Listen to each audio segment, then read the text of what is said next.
What up, what up, what up, Chicago Bears fans, man? We back with another episode of Bear Down Weekly. I'm your host, Il Brown. Got a special guest with me today, my main man, Elements MC, What it Bears do? fan, and all of that shit. You know how we doing it today, man. What's good with you? Another loss, man, but such is life. A lot of shit to unpack. You know what I'm saying? I want to start with the head coach today, though, man. And of course, phone lines are open. Let me get the banner up because that's a weekly thing right here. Wow. Phone lines open. Hit us up. 872-222-7010 if you want to call in and voice your opinions, man. We got the phone lines cracking. The only show on the internet where you can call in and voice your opinions. Forgive me if I crash out on you because I'm very passionate about these Bears to the point where I was even trolling, disguising myself as a Packer fan for the week just to rationalize the way we've been losing games lately. It's been crazy. But, man, so Double E, man, what's your take from today, man? I'm gonna throw it your way, man. We're gonna start. Pause. I'm gonna throw it your way, but we're gonna start with you, man. What were your takes from this afternoon, man? I mean, I could say that offensively we were okay. We were decent. Caleb had a good game. Um, he improvised very well. He escaped the pocket. I'm not sure if he was sacked or not today. 3 times. 3 times, okay. It didn't really seem like it though because he there was a lot of times where he escaped the pocket and he was doing his best to find his receivers. Um, And I think he did okay. The running game could have been a lot better. Even so, I feel like the Bears depended on the pass game a little bit too much. I know Minnesota's a hard team to face because they blitz a lot. Um, I think for like the last 2-3 seasons they lead the league in blitz. Percentage. Yeah, Brian Flores is gonna bring it, man. That's for Yeah, sure. yeah, He's gonna definitely do a lot of stuff out of zero looks. He's gonna disguise it. yeah, He's gonna rush 7, drop 3. It's all he's definitely, especially when you got a young quarterback in there, he's definitely gonna try to throw a lot of looks in there and confuse Caleb. yeah, yeah. So he did a good job with that. I do feel like, man, that one call. That play where he got called back when Keenan Allen caught the ball down the sideline and they ruled him out. I feel like that was unfortunate because that basically led to the I think that was the missed field goal. Was that before that? Yeah. We actually had that attempt blocked. Blocked again. Yeah, we had that attempt blocked. So Yeah. it's just one of those things, man. You gotta finish, you gotta execute. The Bears have been shooting themselves in the foot. Like I said, man, I wanted to start with Coach Eberflus, man. The city is affectionately named him Eberluz, but it is what it is. Yeah. Got LeBron tapping in the comments. What's up, bro? Caleb was definitely cooking today. We gonna get to that, man. We'll pull up the box score and everything, but it was crazy, man. Eberflus once again, coaching decisions, man. Like, can you execute down the stretch? So I'm gonna go over his numbers. As a what is Eberflus, man? He is 2-12 against the division alone. 2-12 as a head coach of the Chicago Bears, man. He is. I don't even want to say it out loud. It's abysmal. Just know it's abysmal. I'm tired of firing off these numbers every week, man. At this point, the dude is a dead man walking. It's just give me an interim coach at this point, man. Give me an interim guy because Eberflus, man, you had opportunities. They gave you a roster. Ryan Poles, you're definitely not off the hook for this, but yeah, man. Eberflus 2-12 against the division, man. He has a crazy record in one score games. I want to say, I think he in one score games, it's just like Since 2022, we have the fewest one score wins in the league. We have at 5. yeah, it's just unacceptable, man.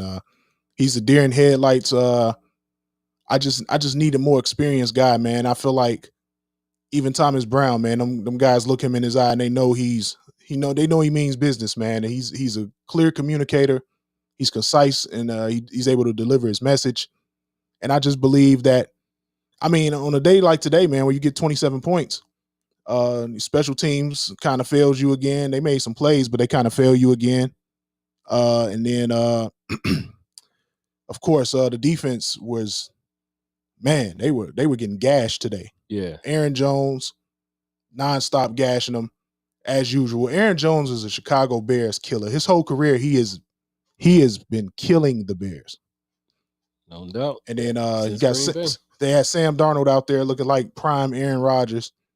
And I just don't understand, man. Like, I'm looking at Jalen Johnson was manned up all day on Justin Jefferson, and he went 2 for 27 yards, but he was real grabby in coverage. The tackling was bad. The secondary is just getting carved up now. I mean, Jordan Addison averaged 20 yards a catch today. Like, who was covering him? It just seemed like he was just running open all day. And then when they finally decided to try to take him away, then TJ Hawkinson was just running open. Like, and he did all his damage in the fourth quarter. Unbelievable, man. So I want to go over some box score numbers real quick. Let me get the box score cracking. Yeah, and I will say, even with all that, we were down 27-16, and we still came back within under 2 minutes. You know what I'm saying? So, Caleb was doing his thing today. He found the receivers. Like, he escaped the pockets. He ran for the first down when he had to. You know what I'm saying? And man, like, so, shout out to the offense. I feel like, Thomas Brown, he's a good coordinator. I don't necessarily know if he's head coach material at this point, but if the Bears had any sense in them from the ownership on down, they would like throw the bag at Ben Johnson. Oh, that's mandatory. He's my first choice. Throw the bag at him. He should have been the coach this year. Yeah. He had interest in coming in and saying, "Hey, I want to take the reins and get this kid up to speed." But there's a thing going on in Halas Hall, man. I'm not so sure. Maybe a season like this where you opened up the checkbook, you drafted well, you had all these things working in your favor, playing with house money, and then you go out and you're possibly staring down the barrel of a 4-13 season, which would be catastrophic. Right. So I don't think they're going to finish 4-13. They got too much talent on the roster, but it's possible. It's possible. It's definitely possible. It's definitely possible to finish 4-13. So with that being said, how can you hire another yes man after this? And shout out to the homie Potsy for the call, man. Yeah, they shooting themselves in the foot and finding ways to lose these games, bro. Yeah, that the punt return, DeAndre Carter, man, like you can't do that. The missed field goal, muff punt, yeah, by Carter. Yeah, even the pass interference by Jalen Johnson. You know what I'm saying? Like that hurt us. Because that put them in. Basically. At the goal line, you know what I'm saying? And it's those simple mistakes that, where it's like, you got to be smarter than that. Because I think is, correct me if I'm wrong, but my feeling is the players are a reflection of the coach. The coach 100%. The coach is a reflection of the GM, and the GM is a reflection of the ownership. So it's like, at a certain point, you got to get this next hire right. It's mandatory. Like, you have to damn near find a way for the league to get involved at this point. Yeah, I mean, you get gifted Caleb Williams. The roster is built to win. Like, that's what they sold us on this year at Halas Hall. Right. They didn't sell us on, hey, we got a rookie quarterback. This is going to take some time. We just want to go out there and fight and compete and all. No, they sold us, hey, Ryan Poles looked us in the face on Hard Knocks and said, hey, this is a playoff team. We're ready to win. It's time to win. Right. And then now we're 4-7, and literally you have to win out to even sniff a wild card berth at this point. Yeah, because the cycle has to end at some point. We got to think about the last 3 quarterbacks that have been brought into the Bears organization expecting to win, and they have never came in a situation where they had a roster that matched their ability. Caleb is the first quarterback that 100%. Has the supporting cast and the keys to the, you know what I'm saying, to the driver's seat, and he's basically like, you giving him room to like figure it out. Everybody else before him has not been given the same amount of space and grace to to grow with it. It's always, Oh yeah, for sure. Because and we'll start like we'll go back to John Fox, man. John Fox wanted Jamal Adams. They go behind his back, didn't even inform him. They draft Mitch. They fire Fox, hire Nagy. Then Nagy didn't, Nagy said, "Hey, I'll try to fix Mitch, but that's not my guy." Right. So you bringing in a quarterback, firing a coach, hiring a new one. Then we did it to Justin. Fire a coach, hire a new one. Now we're doing it again to Caleb. However, Caleb Williams is good enough to outplay this shit. Mm-hmm.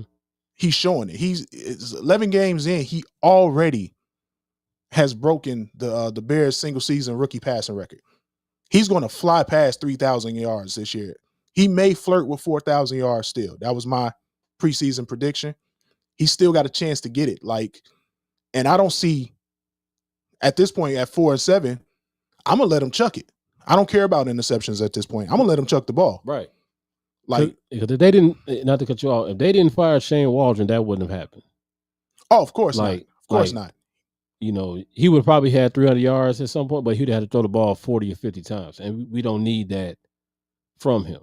You know what I'm saying? We need at this point, he's at 30, between 30 and 35 attempts. Jay Jonah, you need to call in, bro. You see this phone number flying on the banner at the bottom of the screen. Cut these comments out, man. Call into the show. I can show you quarterbacks missing receivers in every game, every week. That are not rookies, that are Pro Bowl guys. I can show you Lamar Jackson overshoot guys. I can show you Patrick Mahomes overshoot guys every week. It happens every week. He played well enough for the Bears to win today. Let's not ignore the fact of that. He's a rookie. The timing is going to get better and better. But guess what? He's probably going to have to learn a whole new offense again. So unless they keep, here's my thing, unless they keep Thomas Brown. If they keep Thomas Brown, then he might not have to learn. He might have to learn a new offense, but as far as the fundamentals, it can stay consistent. Nah, man. The thing about NFL offenses is new coach, new system, new terminology, new language. That's the hardest part about playing quarterback in the NFL is the language, bro. Imagine getting drafted. No, I get it. I get it, family. It's all love, man. Just a statement. Yeah, Caleb definitely got to stop missing open receivers. But I could show you that every week. It's just that this week, when he had to make the big throws, he was on point. He was on the money. A couple of those ones he missed, he made up for them. It's going to be missed throws. This is the NFL. It's going to be missed throws. Those other guys get paid millions just like Caleb. And this is who he is. This is who Caleb is. He's been this off script quarterback. JP. Hey, there we go. You know what I'm saying? He's been this off script quarterback since USC. Which, someone like me, it makes a little bit nervous, but To accept, press 1. To send a voicemail, press 2. Jake Jonah, what's the word, bro? Appreciate the call in, man. Go ahead and voice your opinion, man. You on Bear Down Weekly. What's going on with it, Brown? Hey, man, it's all love, man. You see me in here draped in my Bear stuff, man. Don't fall for the troll stuff, man. I would never be a cheesehead, man. It was fun. It was fun for a week because a couple of people thought I was serious. I was going to hunt you down, bro. You in direct violation. Don't you ever play like that. Hey, man, I was flirting with ordering the Packers jersey just to really send it over the top, man, but I couldn't bring myself to do that, man. That was I was violating myself. I ain't gonna lie to you. You're just gonna risk it all. Yeah, man, but I know you have a whole lot of good takes, especially on social media, bro. I definitely appreciate you calling in today. Tell me, bro, how long are we have to put up with these people? You know who I'm talking about, the McCrapskis. Just seems like they handcuffing the general managers at this point, right? We don't hire Harbaugh. He's got the Chargers rolling, bro. We don't hire Harbaugh. Ben Johnson wanted the job this year. We don't fire Eberflus and go take him from Detroit. Like, you get a guy like that from your division rival, you got to do it. And you know what I'm saying? They just forever drop the ball, man. Just want to get your opinion on this, man. Will we ever figure it out, bro? Close. I feel like we close. Have where we wanted them. We're a field goal away from, beating them, finally getting that monkey off of our back. For sure. And then we come into this game. This is what I wanted to see. Where we stacked up against our division rivals. All of the games before Washington, it didn't matter. Facts. We can play with the Green Bay Packers. We can play with the Vikings. This game just showed that. For sure. We can play with these guys. It's taking care of the small stuff, the must punt. 100%. It's taking care of kicking field goals. Kicking field goals, bro. Kicking a field goal, we're tied 27-27. Yeah, all day long. You know what I'm saying? All day long. So, and to your point about Harbaugh, it wasn't going to happen because we have the propensity of doing what we've done, which is go the opposite way. Every time. You had Bruce Arians in the building. Oh. You had all of these boys that came in the building. You had Dan Quinn in the building. And you went the opposite way, bro.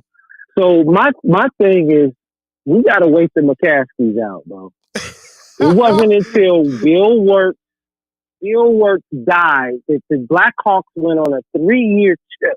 100% facts, 10, bro. 12, 15.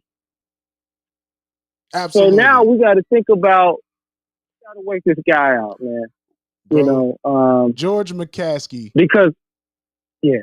He may be the worst of all of them, bro. Like, he's such like a hippie that really doesn't know jack about football, right?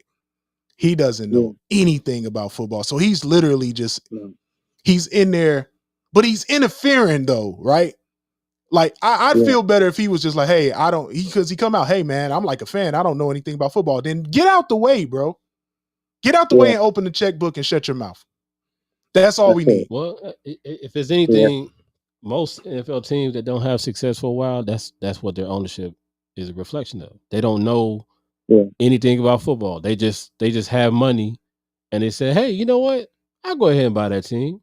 You know what I'm saying? But they don't have they don't have the basic understanding of how to basically build a championship caliber team. They just understand how to build stadiums or how to keep people coming to the games. That's about it. I mean, think about it, man. Like, and JP, we know this, bro.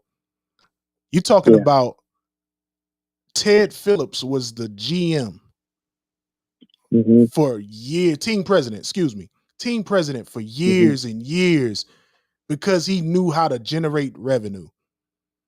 Yeah. Like, it's two things. Either we have to wait the McCaskies out, and I think the second part of the equation is even harder. Whereas, bro, this is the only game in town for us as far as the NFL goes. We don't have an AFC team, so we're talking about lifelong diehard fans that are going to ride or die with this team. It's hard to tell people, hey, let them season tickets just marinate. Don't go. Stop going to. It's going to, you go over there and look at a guaranteed rate field. Man, you could just buy the cheapest ticket and go sit wherever you want. Who's gonna stop you? Yeah. It's abysmal. The state of affairs as far as the sports and the fact that we have the number one fans in the world, we don't deserve it. Yeah, we don't deserve it. I mean, on both sides, baseball, like summertime it's such a long summer without winning baseball on the south side or the north side. Yeah, and now the Blackhawks are in a rebuild. I guess kind of looks like he's going to be the guy. We still got some pieces away before we can contend again. For sure. But like you say, this is the only show in town right now. Mm-hmm. This is the only show. The Bears. I had to buy the NFL ticket. I'm not even in Chicago right now. So locally, I was burnt up until I went on ahead and I said, look, man, I got to see this game. And I was looking to see if Thomas Brown is the solution. And he's got Caleb looking like a world beater, bro. Oh, 100%, man. And I simply put that statement in there. Like, you see, something you touched on in your in one of your thoughts about what we were sold. And the reason why I put it in the chat that he has to hit those open receivers. That's the difference. For sure. That's the difference in the game. Adunzi, that's a touchdown, bro. Yeah. There was nobody. Adunzi, he put a move on boy, and Caleb knew it. That's why he jumped up in the air. Like, he knew he missed it. He knew he missed it, bro. He knew it. He knew he missed it, man. And so it's that little. We heard all day. This is a game of inches. If he can somehow just, and I know he's a rookie. I can't wait to see what his growth and development is going to look like next year as they hopefully address the offensive line in the draft. Even with free agency, just stack them up, bro. Bring them all in. Yeah, I mean, you have the draft capital and you have the cap room. You'll have the cap room to really make an impact on that offensive line, man. And whoever they hire as the head coach next year, and it's got to be a splash hire, man. Like me personally, you got to go take Ben Johnson from the Lions. You have to. You got to go take him from the Lions, man. If they win a chip this year, he may not come because they're poised to be on a dynasty run, bro.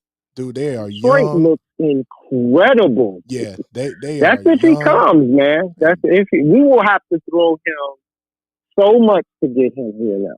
Well, because if they win it this year, dude, I'm not so sure that he's coming. I think he would come only because if from my understanding, a coach, a good coach wants to coach. They want to coach and they want to create their own legacy. You know what I'm saying? Like they like Mike Tomlin said, like, you want to run to coaching. So like if he's looks at this situation, like I see Caleb, I already had Jared Goff. You know what I'm saying? Like I want to run to Caleb. You know what I'm saying? I want to show that, hey, I'm not just, doing my thing on the side. Like I want to show y'all, like I can lead a team. You know what I'm saying? And in reality, the Lions is, they could have made it last year. They just fell apart at the end. But like their offense was on point last year, and it still is. As crazy as it seems, this is still for a young coach that wants to make a name for himself. This is still probably the best you can do, is from a talent standpoint, from a draft capital standpoint, and the GM is kind of competent, except when it comes to the O-line. That's where you got to just lean on Ben Johnson to go identify the type of guys he wants to make sure his scheme is intact. But you have to go and make a splash. If it's not Ben Johnson, that's fine, but you have to make a splash hire, somebody that's going to come in here. And I prefer, in my opinion, the Bears, like when you're dealing with a cultural thing, man, we're going to roll out the bed in the morning every Sunday to a good defense. That's just going to happen in Chicago. It's all it's all about finding the quarterback. Which looks like we got the guy, and developing him properly. And that's why you go and get the offensive head coach, because it does two things. It alleviates the need to go and make a splash at coordinator, because the head coach is going to run the show. Now you let the guy go and hire a good defensive coordinator and let him coach that side of the ball. And let's get away from the Tampa 2 scheme in general. It's over. It's time. Please. It's time. I'm so sick and tired of the cover too, man. And I was gonna make that point too, that without Billings, you didn't think that it was gonna hurt us as bad as it has. Like our pass rush is not what it was without Billings, because Billings and Dexter were a tandem, a problem up the middle. Oh, 100%, man. The Billings going down. Our run defense is questionable, and now our pass rush is just not there. Yeah, it's not there. Schematically, what happens? It's two guys that are huge absences right now. It's Brisker and it's Billings. Yeah, it changes the entire way the defense approaches its run fits. And for a while, it was Gordon too.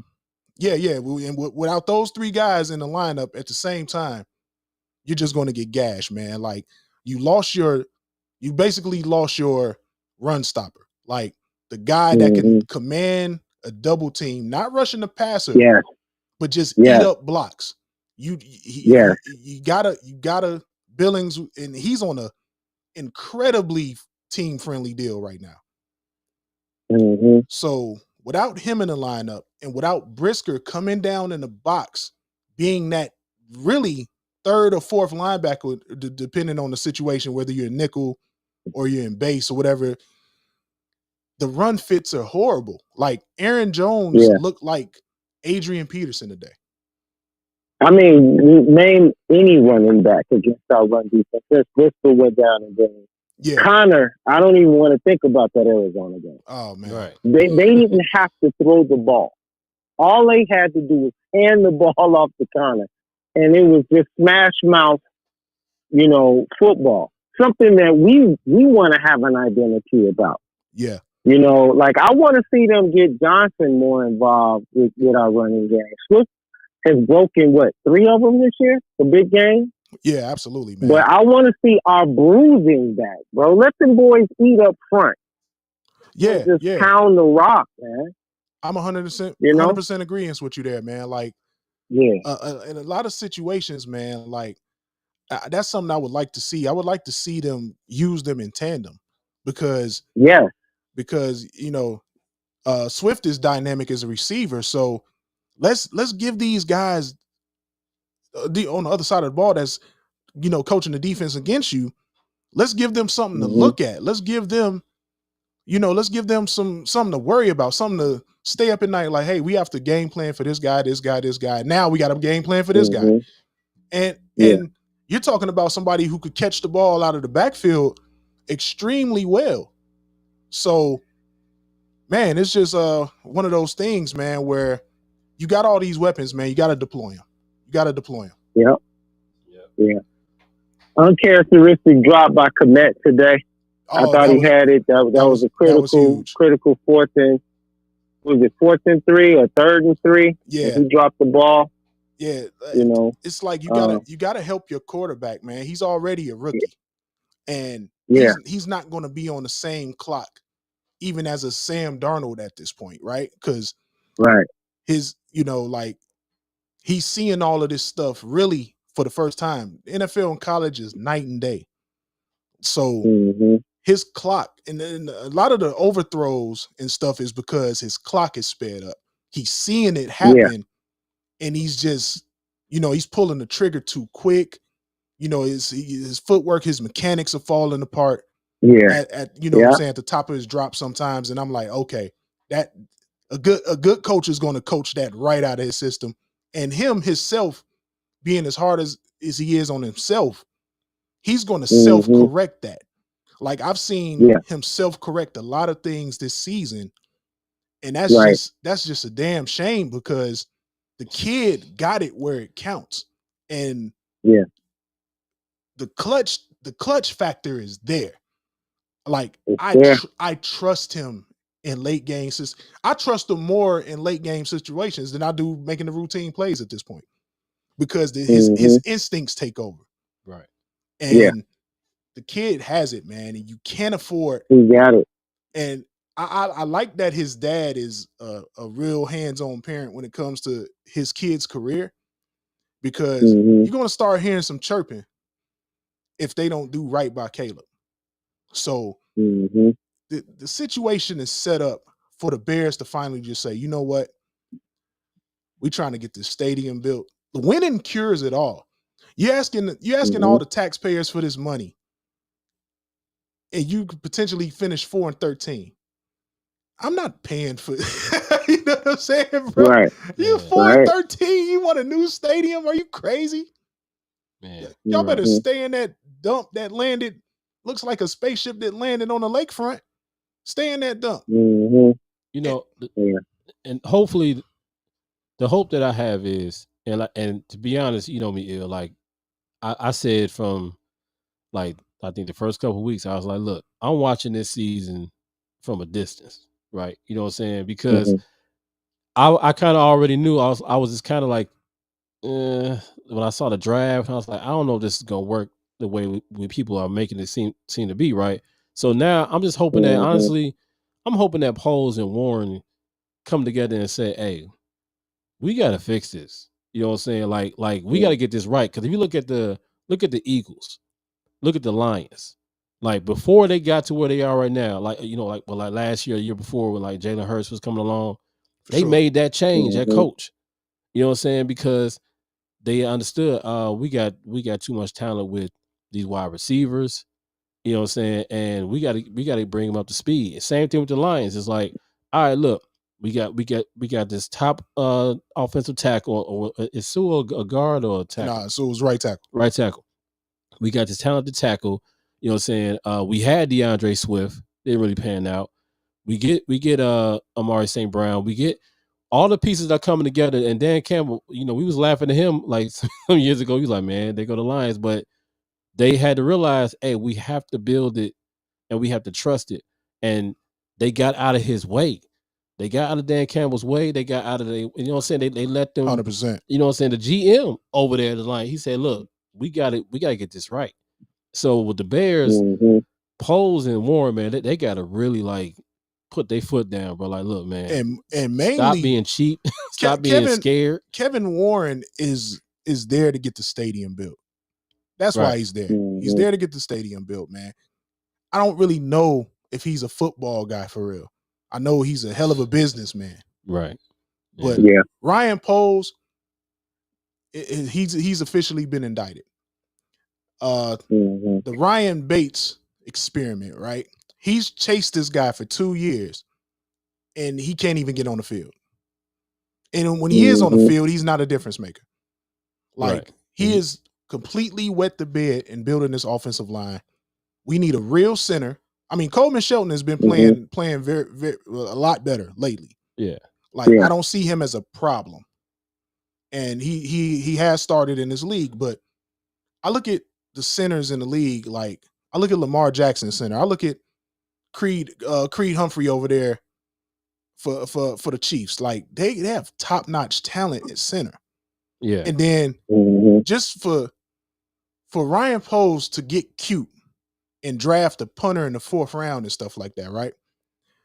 The starting center and one of the top PFF guys at center is a kid named Zach Martin for the Steelers, drafted in the 4th round.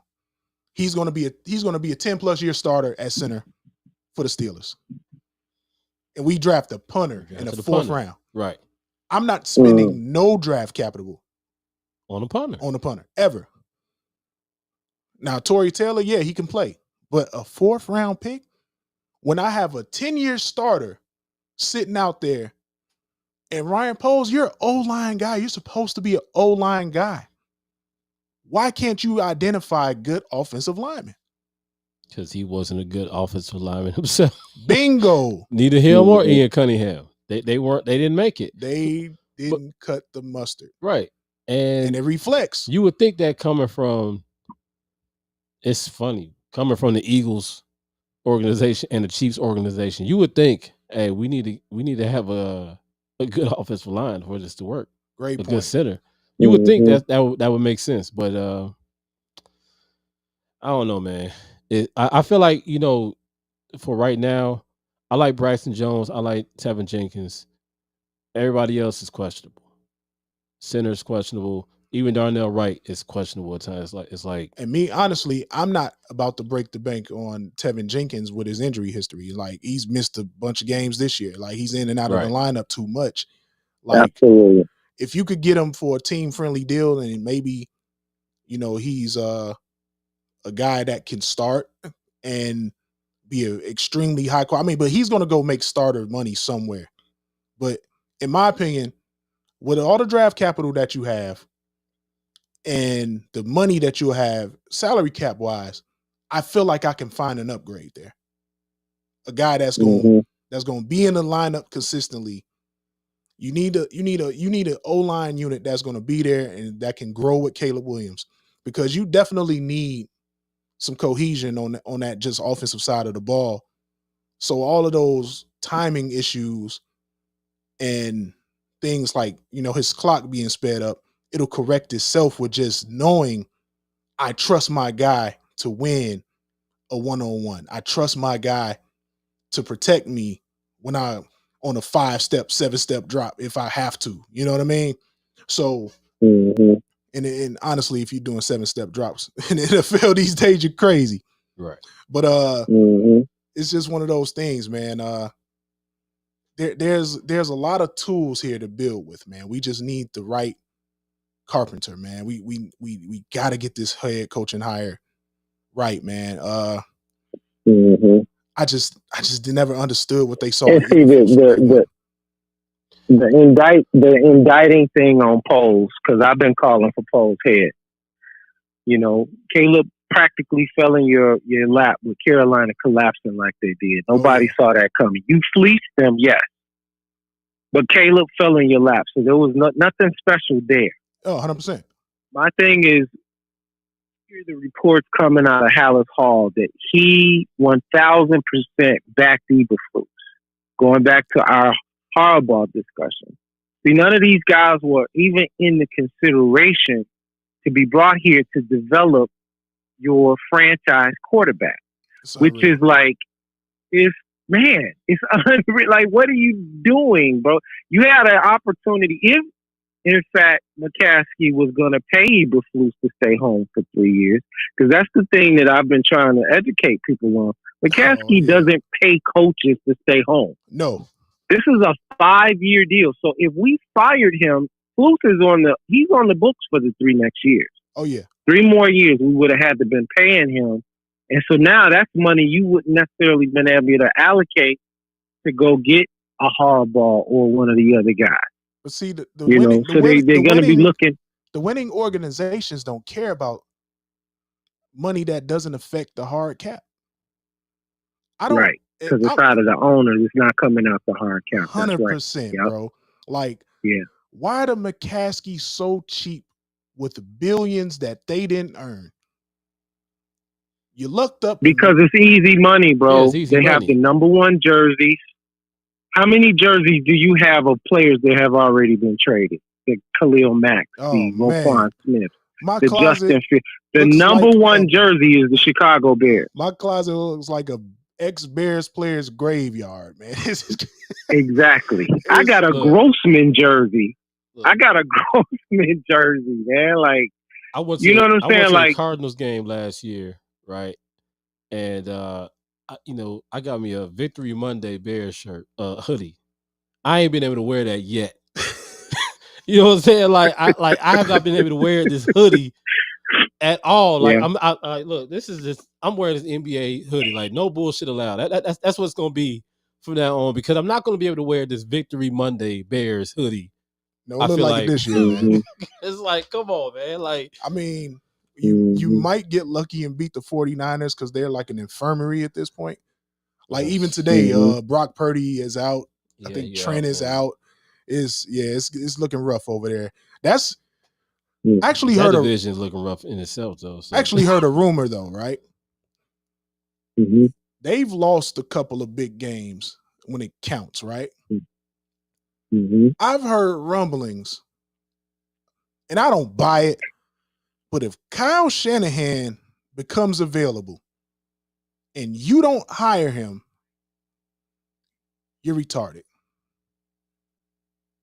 I mean, you have to add him to the list of candidates that he's got to be on your priority list. Him, Ben Johnson, and there's a couple other guys. I mean, I think Thomas Brown has inserted himself into the conversation a little bit, but Thomas Brown, man, has Caleb looking like a world beater, bro. Like, I'm very. That's why, like I said, NFL ticket. I had to see the game. I wasn't gonna sit and watch the YouTube guys call the game. I wanted to see firsthand with my own eyes what adjustment. And Thomas Brown looks legit. He's got the O-line playing better. 100%. The ball is coming out of his hand. I almost wish we could have saw Thomas Brown and Justin Fields. That would have been scary. Man, 100%, 100%, man. But the thing is, it's almost like it makes too much sense with the Bears. When it makes too much sense, it ain't gonna work out. See, the thing about and you know, I'm a quarterback guy. You know what I'm saying? I just watch tape all night on quarterbacks, bro. High school, college, NFL, doesn't matter. I'm watching tape. And you know, with the kid being an old lineman, I'm knee deep in the trenches now too. So I kind of know what this needs to look like. And when I see Caleb Williams, man, he's everything. You know, of course you got the rookie growing pains, but he doesn't really turn the ball over. He's clutch when it matters. He, you know, doesn't throw a lot of interceptions. Then this is who he's been since high school. And does he like to go big game hunting? Absolutely. But when you have the right protection in place, you can afford to do that, because I watched Sam Darnold go big game hunting all day today. Every chance he got, he hanging in the pocket.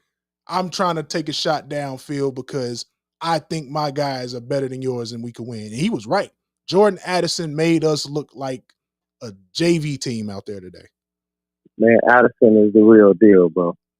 And what a coincidence. When Caleb won the Heisman, that was his number one guy. That was his number one guy at SC, man. So, like, I look at Justin Fields and I break down his tape. He's being coached a lot better in Pittsburgh, but there's still stuff that it's going to still take a few years of just being in a good system with a good culture for him to get out of his system, man. Like staring down receivers and missing wide open guys still too. You know what I'm saying? Like, but the thing about Justin is he's such a dynamic athlete that you can live with the lack of pocket awareness and things like that, because he can tuck it and go 70 yards in the blink. Right. You look at him. You look at him like Jalen Hurts situation when Hurts was on the bench. Right. You know what I'm saying? Yeah. This is what Justin Fields' position is right now. This is what his role is. Hey, Russell, he's gonna get us there, but I need you to sit back, soak all of this up, see what's going on, because I can promise you that I don't think Russell's gonna be around next year. I think they're gonna say, you know what, hey, Justin, we've seen enough of you. You can take over the Steelers team, and guess what? Now you are in a good position to lead your team. Whereas when he came here, he wasn't even getting first team reps.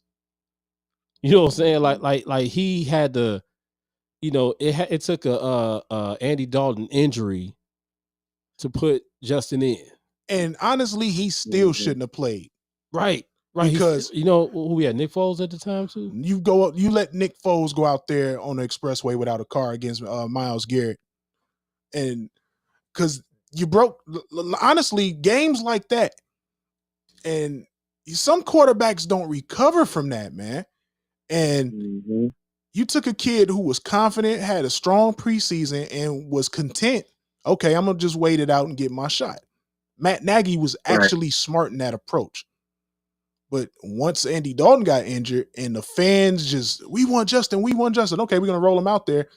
You don't roll him out there against one of the best pass rushers in the league with a patchwork O-line. You just don't do it.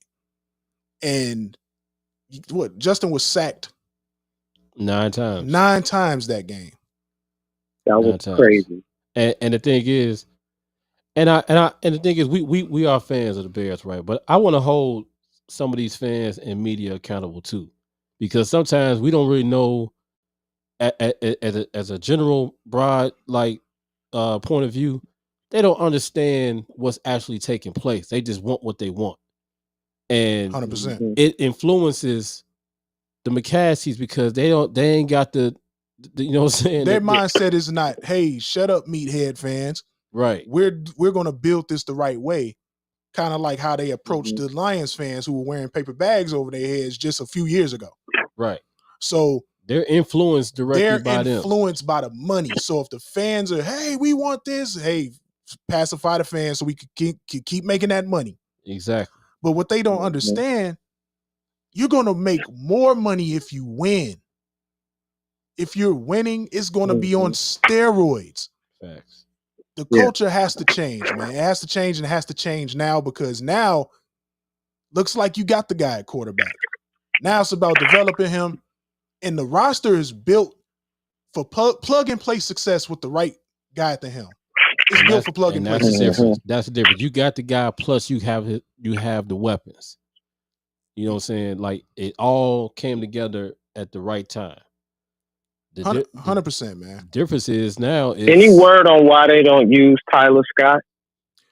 You know what? Oh, that's a good that question. That literally crossed my mind right before you said it. I said, hey, at this point, I need to get that kid some reps, man. You spent a 4th round pick on the kid, and one of the things that I think the offense lacks is the guy who could take the top off of a defense. And he can do it. And he doesn't even, man, he's always, it seems like he's a DNP every week. I mean, he's dressed, but he doesn't even, I don't even see him on special teams. No, I don't see him at all. Him, and then, you know, they let go of Velus Jones, and then they traded, you know what I'm saying, Khalil Herbert. So I think it's kind of like, I don't know, if you're not a veteran, like when you look at Keenan Allen and DJ Moore, like, these are veteran guys. They've been in the league for a while. Then you see Odunze, you know what I'm saying, he's coming along as, top 10 draft pick. And I feel like maybe they look at DeAndre Carter as, someone they're going to take a chance on versus Tyler Scott, where they giving up on him.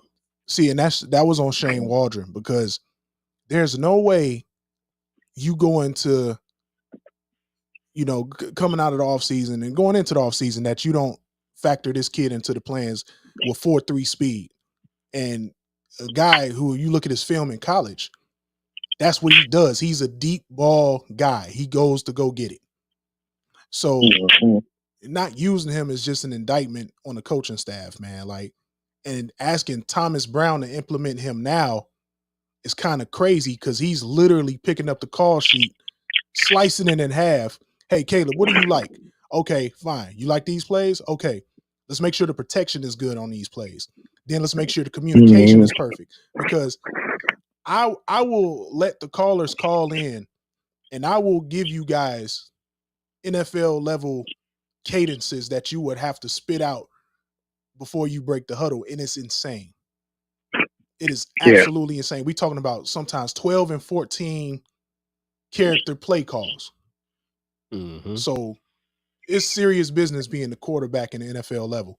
And you have to be the smartest guy on the field, hands down.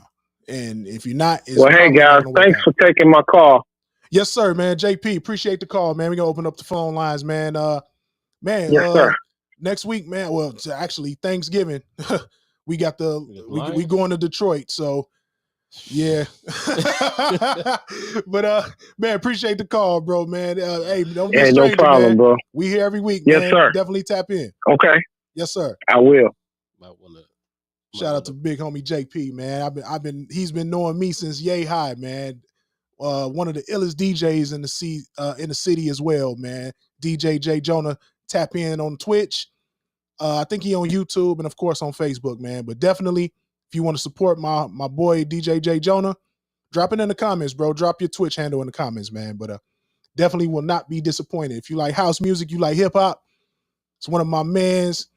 Help mold me in this hip hop thing too, man. So shout out to my big bro Jake Jonah. Yes, sir. And man, let's get to some stats, man. I know we kind of had a lot of good stuff, and then of course we got to wrap up the trivia too, man. So Caleb Williams today, Let me get the box score up. Here we go.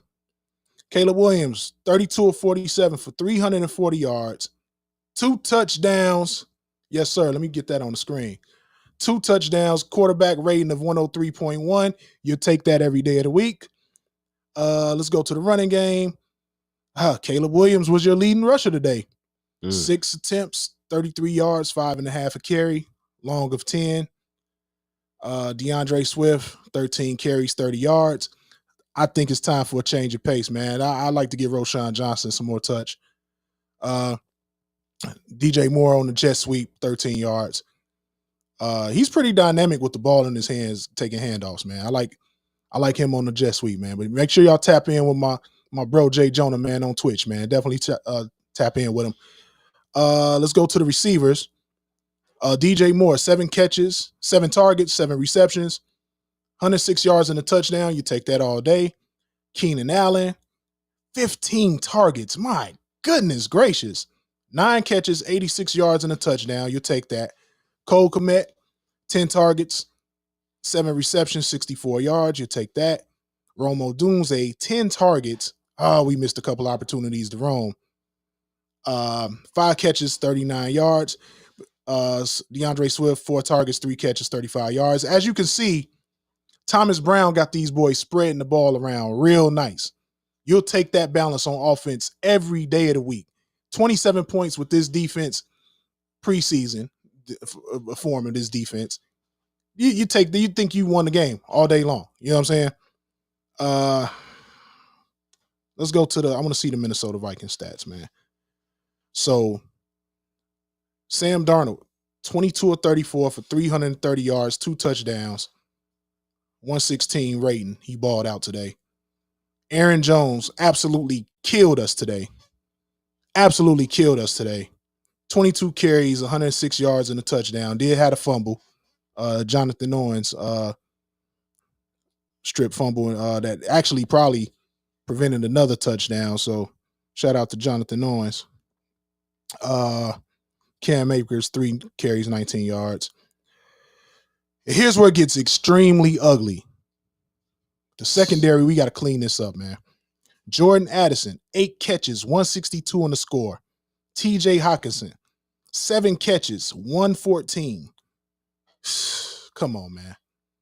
You can't have 2 guys going off like that. That's not your franchise receiver. We talking about Justin Jefferson, Jay Jetta, 2 catches, 27 yards. I mean, he did have Jalen Johnson basically holding him the whole game, pass interference the whole game. But you'll take that, man. You tell me Justin Jefferson had 27 yards receiving. I'm thinking the Bears get that win. Like, how we don't win the game when Justin Jefferson has 27 yards receiving? Well, I'll tell you how. The other guys almost go for 300. It's insane. So gotta get that cleaned up, man. Matt Eberflus, the only reason that you're here is because you can coach some defense. And now that's falling apart. So why are you here, bro? Why are you here, man? And this is our thing. Matt Eberflus, again. Get the prices right, Horn, Matt Eberflus. Get another one for special teams coach Hightower, too. Hightower. Yeah, because those are 2 straight field goals blocked from the game-winning attempt last week and then the first attempt this week. When you put bad stuff on film, teams are going to exploit it. How about we take Matt Pryor out in that spot and put Tevin Jenkins right there? Because that's who they're attacking. That's who they're attacking. They didn't tush push it this week like the Packers did, which was actually an illegal play. I want to see what the league says about that. The Bears did send that play into the league, man.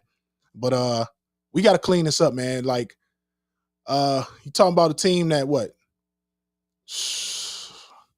10 days, 3 games in 10 days. We were only one of 3 teams, I think, in the league to have that this year. And on Thanksgiving, hey, I'm telling y'all now, don't let the Bears ruin your turkey and your dressing and all that stuff. Because they're not beating. Pray over the game. If they beat the line, look, I just want them to be competitive, man. That's where I'm at. Yeah. Jay Jonah called in. JP called in and said, "Hey, I just want to see how we measure up against the division guys." That's a great point. And we right there. You're talking about 2 last second L's. We could easily be 2-0 in the division right now. We right there. Just got to finish. We just got to finish, man. Oh, my goodness, man. But we getting close to the end of this episode, man. You know how we got to end it. Some good old-fashioned Bears trivia. And, I got some good stuff for you, man. I got some good stuff for you. So we're gonna fire off 3 questions. You could call in with your answer, or you can leave your answer in the comments. For those of y'all still tuned in with us. Yeah, I'm going deep into the crates on this one. So we're gonna kick it off right here, right? Okay. Richard Dent led the Bears in sacks 8 of his 10 seasons between 1984 and 1993. Which defensive lineman led the Bears in sacks the other 2 seasons? Give y'all 15 seconds to come with your answers, man.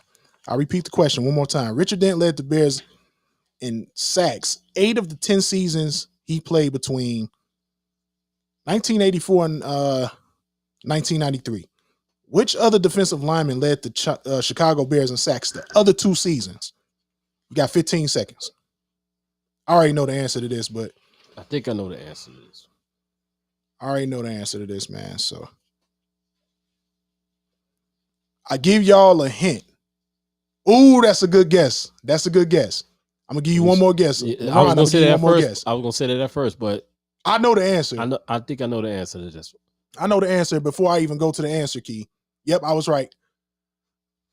I'm gonna give you guys 15 more seconds to drop another answer in the comments. Once the Bear Down music stops, I'm gonna give you guys the answer. Who was the guy between 84 and 93, besides Richard Dent, to lead the Bears in sacks?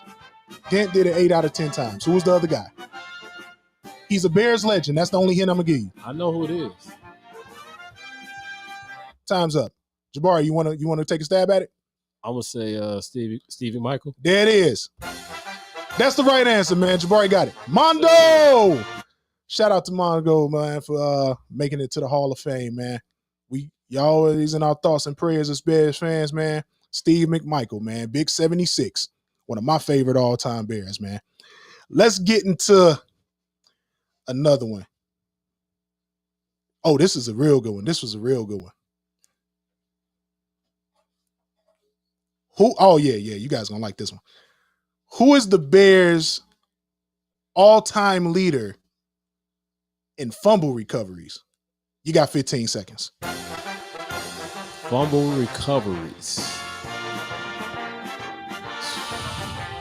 That's a tough one, right? It's not so tough if you really think about it, though. Who is the Bears' all-time leader in fumble recoveries? I kind of think I know who this is.